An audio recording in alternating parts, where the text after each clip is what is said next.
ముందుకొస్తే దీన్ని చంపేస్తా. చంపే? చంపితే ఏమవుతుంది? నిన్ను చంపడం నాకు ఇంకా తేలికవుతుంది. కమాన్, చంపే. ఆలోచిస్తావే కిల్లర్?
నమస్తే సార్.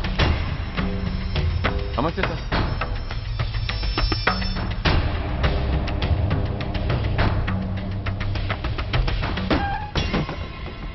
నేనెవరిని? మీరు? అదే నేనెవరిని? మినిస్టర్ అప్పలనాయుడు గారు సార్. మరి వాడేవాడు? మీ అబ్బాయి గారు సార్. అంటే అది తెలిసే వాడిని లోపలేసావా? ఎఫ్ఐఆర్ ఎక్కడ్రా?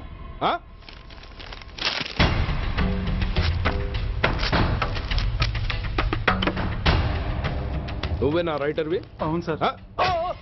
నీకెన్ని గుండెలుంటే మా వాడి మీద ఎఫ్ఐఆర్ రాస్తారా? రే సెల్ తాళాలు ఎక్కడ్రా? ఇదిగోండి సార్. నీ అబ్బా నాకిస్తారా? ఇల్లు తెరువు. అసలు ఎవడరా నా కొడుకుని అరెస్ట్ చేసింది? ఏసీపీ సూర్య గారు అంటున్నానా? తూ నీ అబ్బా సిగ్గు లేదురా? ఆడంగి నాయల్లా తన్నులు తినొస్తారా? నా కడుపున చెడబుట్టావు కదరా. వెళ్ళు కార్లో కూర్చో. రే అసలే అడ్డదారులు అసెంబ్లీకి వెళ్ళినోడిని. నాకు సంబంధించిన విషయంలో ఎవడన్నా అడ్డొచ్చాడో అడ్డంగా నరికేస్తా. ఆ విషయం మీ ఏసీపీ గడికి చెప్పు.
Commissioner here. ఏంటి, ఏ పోలీస్ స్టేషన్లోనూ ఫోన్లు ఎత్తడం లేదా? ఏమయ్యారు వీళ్ళంతా?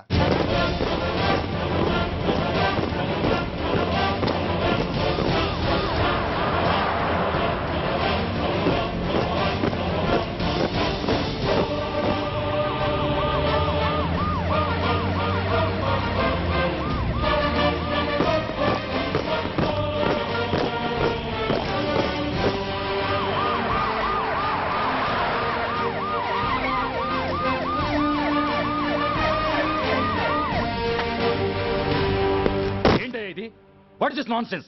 యూనిఫామ్ తీసేసి పోలీస్ స్టేషన్ మూసేసి బజార్ను పడతారా? మీరు పోలీసులు అనుకుంటున్నారా, గుండా అనుకుంటున్నారా? విలువలేని యూనిఫామ్స్ ఒంటి మీద ఉంటే ఊపిరాడడం లేదని తీసేసాం సార్. పందులు పందికుక్కులు స్టేషన్లోకి వచ్చేస్తుంటే వాటిని ఆపే శక్తి లేక తాళాలు వేసేసాం సార్. మిస్టర్ సూర్య, పోలీస్ వ్యవస్థ లాంటి ఎమర్జెన్సీ సర్వీసుల్లో ఇలా సమ్మెలు చేయడం నిషేధం. అదే ఎందుకని sir? Government doctors, nurses, postal department కూడా ఎమర్జెన్సీ సర్వీసులే. వాళ్ళు హక్కుల కోసం స్ట్రైక్ చేయడం లేదా? ఆఖరికి మాకు ఓ గుర్తింపు రిజర్వేషన్లు కావాలని కొజ్జాలు కూడా స్ట్రైక్ చేస్తున్నారు. వాళ్లకున్నపాటి విలువ గౌరవం కూడా మాకు లేవా sir? Mister Surya, you are crossing your limits. మీరు ఇలా చేయటం వల్ల కామన్ పీపుల్ ఎంత సఫర్ అవుతారో ఆలోచించారా? పోలీస్ అనేవాడు కూడా ఓ కామన్ మ్యాన్ అనేది మర్చిపోకండి సార్. ఇంతకీ మీకు ఏమన్యాయం జరిగిందయ్యా? సార్, ఒక ట్రాఫిక్ కానిస్టేబుల్ తన డ్యూటీని సక్రమంగా చేసినందుకు ఒక లుచ్చా విధవ కత్తితో పొడిచి చంపబోయాడు. వాడిని అరెస్ట్ చేస్తే వాడి బాబెవడో మినిస్టర్ అప్పలనాయుడంట. వాడొచ్చి మన ఊపిరితో సమానమైన ఎఫ్ఐఆర్ని వాడు మందు కొట్టి మూతి తుడుచుకునే ముండకొంగు నలిపినట్టు నలిపి పారేసి అది రాసిన రైటర్ని, డ్యూటీలో ఉన్న ఎస్ఐని, సెంట్రీని కొట్టి దమ్ముంటే నా కొడుకు మీద చెయ్యేసి చూడంట్రా, అడ్డొచ్చిన వాడిని అడ్డంగా నరుకుతానని ఛాలెంజ్ చేసి మరి వాడు కొడుకుని తీసుకెళ్లిపోయాడు సార్. ఇలా ప్రతి అడ్డమైన వాడు వచ్చి దౌర్జన్యంగా ఖైదీల్ని తీసుకుపోతుంటే ఇంకెందుకు సార్ మాకు ఈ వాచ్మ్యాన్ ఉద్యోగాలు? బ్లాక్ లో టికెట్ అమ్ముకునే వాడిని లాకప్ లో పెడితే మున్సిపల్ చైర్మన్ ఫోన్, ఓ రౌడీ విధవను అరెస్ట్ చేస్తే ఎమ్మెల్యే ఫోన్, ఓ రేపిస్ట్ అరెస్ట్ చేస్తే మినిస్టర్ ఫోన్. అందరికీ రూల్స్ అండ్ రెగ్యులేషన్స్ ఉంటాయి, కానీ మా పోలీస్ వాళ్ళకి మాత్రం రూలింగ్ లో ఉన్న వాడి మాట వినడం ఒక్కటే రూలు. కాదని ఎదురు తిరిగితే సస్పెన్షన్లు లేదా ట్రాన్స్ఫర్లు. కాకి బట్టలు వాళ్ళ ఇంటి కర్టెన్స్ అనుకునే ఇలాంటి మినిస్టర్స్ ని గుడ్డలోడు తీసి నడి రోడ్డు మీద నడిపించాలి sir. Control your self mister Surya. Control చేసుకోవడానికి ఇది ఆవేశం కాదు సార్, ఆవేదన. ఒక పొలిటీషియన్ కారిడోర్ తీయడానికి పోలీస్ కావాలి. వాడు చేసిన తప్పుడు పని వల్ల కడుపు మండిన అన్నల బుల్లెట్ల గడ్డుగా పోలీస్ కావాలి. ఆఖరికి వాళ్ళ పెళ్లాల బ్యూటీ పార్లర్కి వెళుతుంటే తోడుగా పోలీస్ కావాలి. ఇలాగే కంటిన్యూ అయితే పోలీస్ అనేవాడు పొలిటీషియన్స్ పెంచుకునే వింత జంతువు అనుకుంటారు సార్ ప్రజలు. సార్, ఈ దేశంలో హిందువులకో న్యాయం, ముస్లింలకో న్యాయం, సిక్కులకో న్యాయం ఉన్నట్టే పొలిటీషియన్స్కో న్యాయం, రౌడీలకో న్యాయం, పబ్లిక్కో న్యాయం ఉండేలా రూల్ ఒకటి తీసుకురండి సార్. లేకపోతే మా డ్యూటీ ఏంటో మేమేం చేయాలో మాకే అర్థం కావడం లేదు. రాజకీయం, రౌడీజం షేకెన్స్ ఇచ్చుకుని మమ్మల్ని దద్దమలు చేస్తున్నాయి. మీరేమో రూల్స్ రెగ్యులేషన్స్ అంటూ మా నోళ్లు చేతులు కట్టేస్తున్నారు. అందుకే ఏ రాజకీయ నాయకుడు లా అండ్ ఆర్డర్ లో జోక్యం చేసుకోకూడదని ఈ నిరసన. అంతేకాదు, చట్టాన్ని అవమానించి పోలీసుల్ని కొట్టివెళ్లిన మినిస్టర్ తన కొడుకుని తనే స్వయంగా తీసుకొచ్చి మాకు అప్పగించాలి. మా వాళ్ళని కొట్టినందుకు అతను మా అందరికి క్షమాపణ చెప్పాలి. అతను మంత్రి అయ్యా.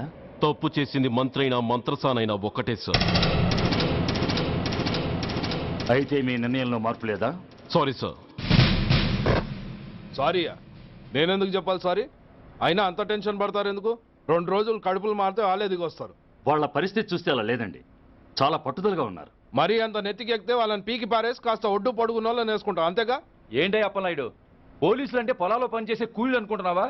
ఈ ఊరోడు పనిలోకి రాకపోతే పొరుగురు నుంచి లారీలో తెచ్చుకోవడానికి వాళ్ళకి వీళ్ళకి పెద్ద తేడా ఉందండి. ఆపోయా, మినిస్టర్ తర్వాత కాస్త డిగ్నిటీ మెయింటైన్ చేయొద్దు. పోలీస్ స్టేషన్కి వెళ్ళి పోలీసుల మీద గుండాల దౌర్జన్యం చేస్తావా? ఏంటండి, పోలీసులను ఎప్పుడు ఎవడు తిట్టలేదా, కొట్టలేదా? అదేదో పెద్ద పాపమైనట్టు, అదే నేను మాత్రమే చేసినట్టు మాట్లాడతారేంటి? ఇదిగో, ఊరికే నోరు పారేసుకోకుండా నేను చెప్పేది విను. ఈ రోజు వైజాగ్ సిటీ వరకు ఉన్న ఈ స్ట్రైక్ రేపు స్టేట్ అంతా పైకిందనుకో, అప్పుడు మొత్తం ప్రభుత్వానికి ఎసరు వస్తుంది. ఆ పరిస్థితి కనుక వస్తే నిన్ను పార్టీ నుంచి ఈగ ముక్కను పీకినట్టు పీకి పారేస్తారు. అప్పుడుగా నేను ఎందుకు చెప్పాను నీకు అర్థం కాదు. అప్పలనాయుడు గారు, ప్రెసిడెంట్ గారు చెప్పింది కరెక్ట్. ఓటితో పోయేదాన్ని గొడ్డల దాకా తెచ్చుకోవడం దేనికి చెప్పండి? అయితే ఇప్పుడు నన్ను ఏం చేయమంటారు?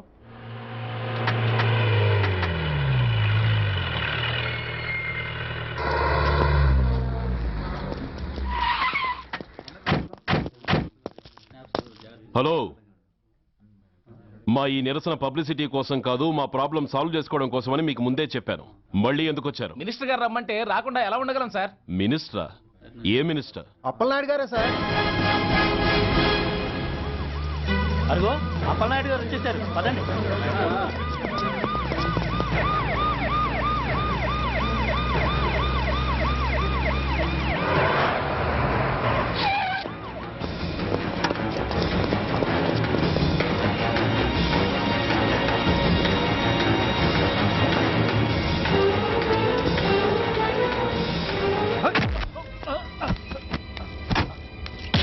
దాకా ఏమనుకుంటున్నారా? నువ్వేమన్నా పెద్ద రౌడీవా? నా పరువు తీసేసావు కదరా, నా కడుపును చెడబుట్టావు కదా బాబా. పోలీసులు అంటే ఎవరు అనుకుంటున్నారా? వాళ్ళు మనల్ని కాపాడేవాళ్ళరా, వాళ్ళనే అవమానిస్తావా? వెళ్ళరా, వెళ్ళి వాళ్ళ కాళ్ళ మీద పడి క్షమాపణ అడుగు, వెళ్ళవు. వీడు చేసిన వెధవ పని తెలియక కన్న తండ్రిగా తొందరపడి వీడిని తీసుకెళ్లాను. నిజం తెలిసాక ఓ బాధ్యత గల మంత్రిగా జరిగిన దానికి సారీ చెప్పి వీడిని మీకు అప్పగిస్తున్నాను. నన్ను క్షమించండి. చాలా థ్యాంక్స్ అండి. ఇంకా మీరు కెమెరాలు ఆపండి. మినిస్టర్ గారు మిమ్మల్ని పిలిపించిన కార్యక్రమం అయిపోయింది. మీరంతా బయలుదేరచ్చు ప్లీజ్. పిలవగానే వచ్చినందుకు మీ అందరికీ చాలా థ్యాంక్స్.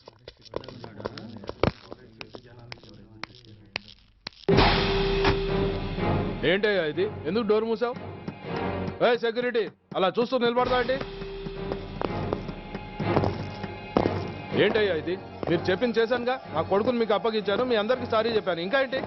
చేసిన ప్రతి తప్పుకి సారీ అంటమే శిక్ష అయితే లా బుక్లని పాకెట్లో పెట్టుకునే డైరీ సైజుకి పడిపోతాయి. ఇంతకీ ఏంటయ్యా నువ్వు అనేది? మీరు మా వాళ్ళకిచ్చినవి తీసుకెళ్లిపోండి. ఒకళ్ళిచ్చిన ఉంచుకోవడం మాకు అలవాట్లేదు. నేనా? నేనేమిచ్చాను? మరీ అంత మతిమరుపు అయితే ఎలా సార్? ఓయ్, ఏంటిది? మీరు మా ఎస్ఐకి చెప్పుతో ఇచ్చారు, అతని తరఫున నేను మీకు షూతో ఇస్తున్నాను. ఏయ్, ఎంత ధైర్యం రా నీకు? నన్నే కొడతావా? నీ ఎంత చూస్తాను, ప్రాణాలు తీస్తాను. ఏయ్ డిఐజీ కమిషనర్, ఎక్కడా మీరు?